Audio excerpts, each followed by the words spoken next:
this race to the South Pole, or maybe it was the North Pole. Somebody was racing to somewhere really cold. And like people wanted to be the first person there. And there was like these two teams that had very different strategies for how they were going to get there. But if you were betting, you would bet on one of these two teams. And one of the teams was, we are going to go as hard as we can until we need to take a break. And then we're going to go again. And they just kept doing that as hard as they could, take a break, hard as they could. And they had a huge advantage. This is like the tortoise and the hare example, really. And the other guy, what they did was the whole team, they said, all we're doing every day is 20 miles. No matter how good the weather, no matter how bad the weather, we just do 20 miles every day. That's it. So they weren't lulled into doing more on those good days, and they weren't lulled into doing less on the bad days. And net, they won by an overwhelming amount. I don't even know if the other team made it, honestly.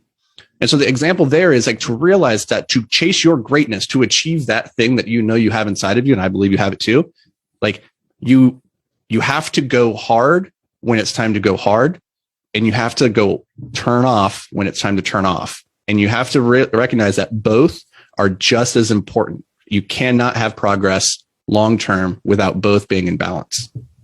No, I could not agree more. And the thing is too, I may have convinced myself that I had that already, right? Like I work Monday through Thursday. I have Fridays off, right? And I have my weekends. I have time with my family. Like I've compartmentalized a lot.